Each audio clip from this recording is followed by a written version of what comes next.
पाकिस्तान की झूठ के पुलिंदे का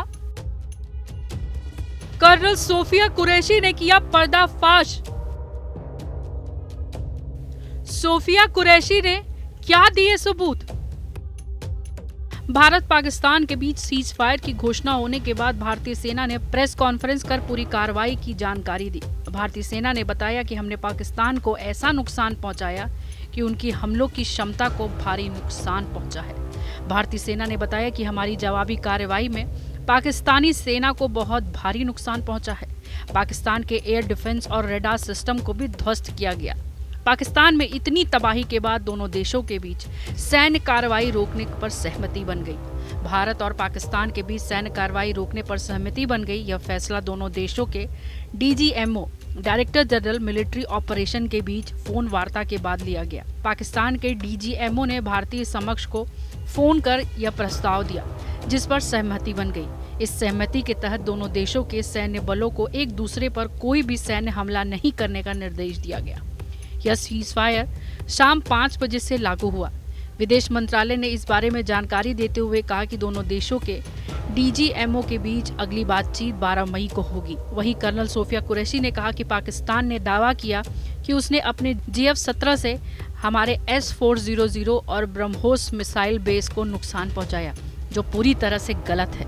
दूसरी बात, पाकिस्तान ने एक गलत सूचना अभियान भी चलाया कि सिरसा, जम्मू, पठानकोट, भटिंडा, नलिया और भुज में हमारे हवाई अड्डे को नुकसान पहुंचाया गया है। उसका यह दावा भी पूरी तरह से गलत था। सोफिया कुरैशी ने आगे कहा कि तीसरा, यह अफवाह फैलाया गया कि पाकिस्तान के गलत सूचना अभियान के अनुसार चंडीगढ़ और व्यास में हमारे गोले बारूद डिपो को नुकसान पहुंचाया गया। यह भी पूरी तरह से गलत है। पाकिस्तान ने झूठे आरोप लगाए कि भारतीय सेना ने मस्जिद को नुकसान पहुंचाया।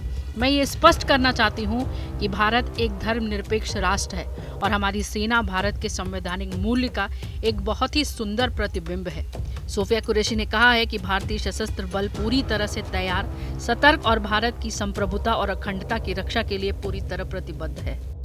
पाकिस्तान ने मिस इन्फॉर्मेशन का सहारा लेते हुए आदमपुर स्थित S-400 प्रणाली, सूरतगढ़ व सिरसा के हवाई अड्डों, नगरोटा के ब्रह्मोस बेस, देहरागिरी के तोपखाना पोजीशन तथा चंडीगढ़ के अग्रिम गोला बारूद डिपो को नष्ट करने के झूठे दावे सोशल मीडिया पर फैलाए।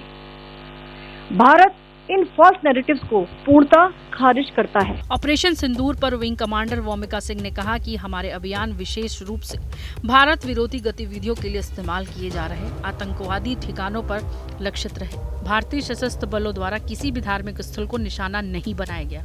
Delhi wing commander vomica Singh ने कहा कि हमारे अभियान विशेष रूप से भारत विरोधी गतिविधियों के लिए इस्तेमाल किए जा रहे आतंकवादी ठिकानों पर लक्षित रहे। भारतीय सशस्त्र बलों द्वारा किसी भी धार्मिक स्थल को नुकसान नहीं बनाया गया। वहीं भारत और पाकिस्तान के बीच युद्ध विराम पर रघु R नायर ने कहा कि समुद्र, हवा और जमीन पर सभी सैन्य गतिविधियों को रोकने के लिए सहमति बन गई है। भारतीय सेना, भारतीय नौसेना और भारतीय वायुसेना की इस सहमति का पालन करने का निर्देश भी दिया जा चुका है। तो ऐसे ही ताजा अपडेट के लिए जुड़े रहिए जनतंत्र टीवी के डिजिटल प्लेटफॉर्म के साथ। ब्यूरो रिपोर्ट, जनतंत्र टीवी।